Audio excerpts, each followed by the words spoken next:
I'm in northern Sweden and I can greet you on a frozen lake. The ice is supposed to be 1 meter thick, according to Audi.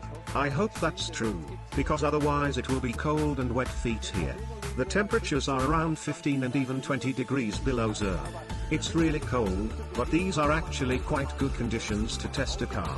My car is this Audi RS e-tron GT, a purely electrically driven car with an output of 598 horsepower, which is always available when you boost. Give it full throttle, you get 648 horsepower and 830 Newton meters of torque. This means that the car can sprint to 100 km per hour in around 3 seconds and is then limited to 250 km per hour. The technical data are not really important, because it is Audi's DNA anyhow, which is actually found in all cars from Ingolstadt. This article shows what that means. Even though it looks like an Audi, it is something like the brother of the Porsche Taycan and has similar technology. Nevertheless, it has its own genes, its own DNA. One thing is also clear. All people who get an Audi, whether it's a small A1, an A4, A5, or this e-tron GT, they don't want to do without the typical Audi DNA. Which means that, these cars can be driven very comfortably on the one hand, and on the other hand most of them are very sporty, if you want them to be, because you can set different driving modes here. The handling is absolutely safe. The electronics always intervene when necessary. You have all-wheel drive and air suspension at its best, which is the latest development, and this technology also guarantees excellent handling. And when you feel comfortable in a car, then driving is really fun, and in an Audi there is never any uncertainty. And that's what makes the Audi DNA so special. It is one of the most beautiful cars in its class, and the design language has its origins in Ingolstadt.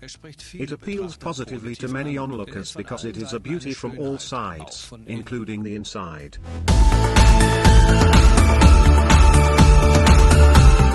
The new Matrix LED light recognizes pedestrians and even warns them. This provides safety for all road users. It is surprisingly comfortable on the road. The balancing act between comfort and sportiness is more than successful. It has to be said that an Audi A1 is of course a different car to a Q5 or Q7, for example. The developments that are done in Ingolstadt are always very specific to one category. An SUV is a different car than the e-tron GT. And there you have to think a lot about what does the customer want to do with his car, what does he expect from this car, and then you build in the components that the customer expects, and they have to be easy to use and also easy to control.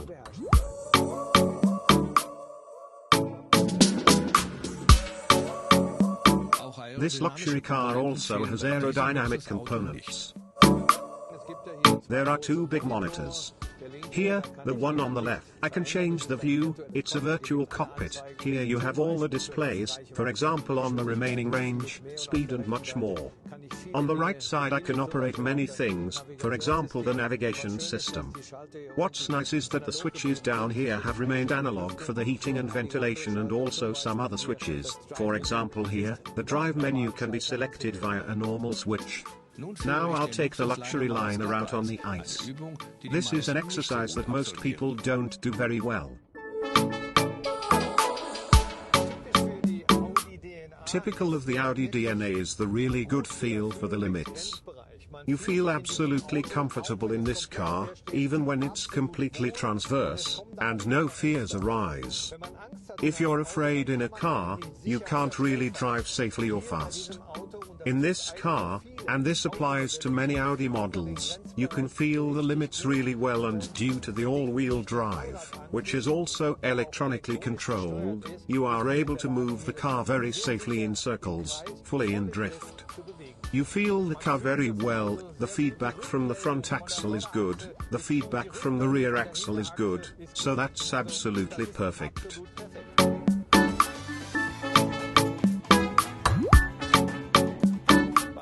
With an all-wheel drive car with two electric motors, like this RS e-tron GT, you have the problem, as a developer, that these two electric motors always have to run synchronously. Because if they don't run synchronously, then there are irritations when cornering, and you can't really do that here. Even when going straight, there are things that drivers don't want to experience. Don't worry, everything is under control here, and the important thing is, there is a lot of driving fun, only requires a special suspension technique. We have an electrically controlled differential lock on the rear axle of the RS e-tron GT. We can then lock the two drive wheels against each other, up to 100% locking effect, and then with targeted brake interventions we can then achieve a torque vectoring effect. The car then drives more dynamically through the curve. That was the RS e-tron GT. Now we move on to an SUV, and this is actually Audi's first electrically powered car, the e-tron. This one still has the suffix S, and it has 500 horsepower and all-wheel drive, and I'm going to have a lot of fun with it now, I hope. Let's go. Unlike the GT, the e-tron SUV has two electric motors on the rear axle and one on the front axle. The e-motors are so perfectly electronically controlled that they respond even faster than a quattro drive with a combustion engine.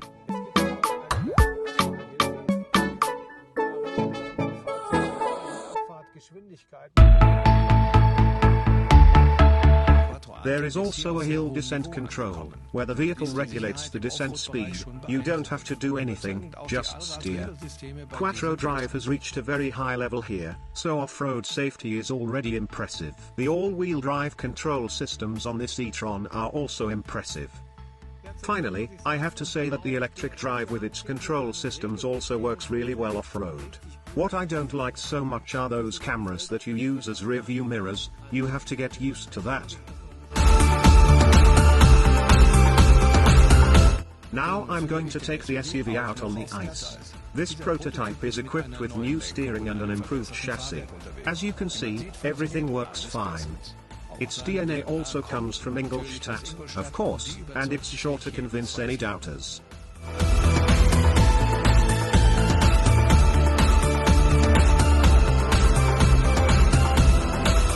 But back to my favorite, the RS e-tron GT, for me the fun car par excellence.